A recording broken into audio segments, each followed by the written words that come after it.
সুপ্রিয় দর্শক, আসসালামু আলাইকুম। নিশ্চয়ই ভালো আছেন। আবার নতুন একটা ভিডিও নিয়ে আপনাদের সামনে হাজির হয়ে গেলাম। আমি ডাক্তার এমআর হাসান।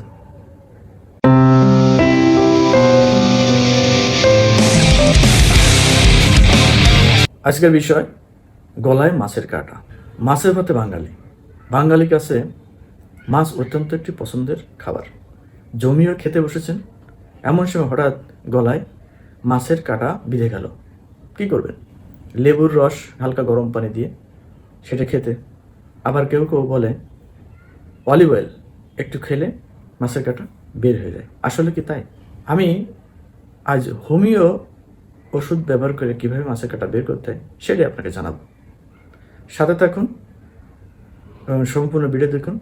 মাছের কাঁটা বিঁধলে প্রাথমিক কী করণীয়? প্রথমত শান্ত থাকতে হবে।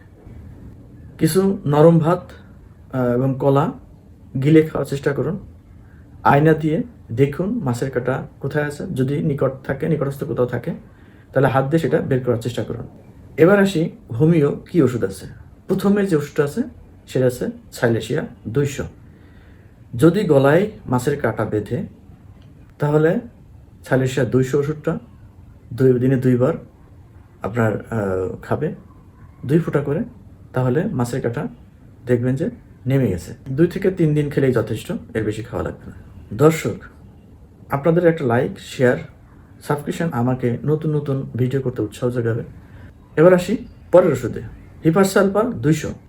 যদি ইনফেকশন, জ্বালা যন্ত্রণা থাকে এবং ইনফেকশন হওয়ার ভয় থাকে, বেদনা হয়, তাহলে হিপারসালফার 200 দিনে 2 বার, আগের মতোই দিনে 2 বার, এবং 2-3 দিন খেলেই আপনার এই ইনফেকশনটা আর হবে না। দর্শক, কাঁটা যদি বড় হয়, শ্বাসকষ্ট হয়, রক্তপাত হয়, ব্যথা হয় এবং গিলতে প্রচণ্ড কষ্টবোধ হয়, এরকম অবস্থা হলে দ্রুত নাক কান গলার শরণাপন্ন হন, একজন ডাক্তার দেখান নিকটস্থ কোনো হাসপাতালে, তাহলে আপনার রোগী সুস্থ হবে দ্রুত। সতর্ক হিসেবে আপনি কোনো সুই, তার বা ছুরি দিয়ে কাঁটা বের করার চেষ্টা করবেন না। শিশু বা বয়স্কদের যদি গলায় কাঁটা বেঁধে, দেরি না করে হাসপাতাল নিয়ে যান এবং ডাক্তার দেখান। ওষুধে সরাসরি কাঁটা বের করার তেমন কোনো ওষুধ নাই, তবে জ্বালা যন্ত্রণা, ব্যথা এবং ক্ষত, ইনফেকশন হলে এটা কার্যকর। আজ এ পর্যন্ত। সামনে কোনো নতুন ভিডিও দেখা হবে। ধন্যবাদ।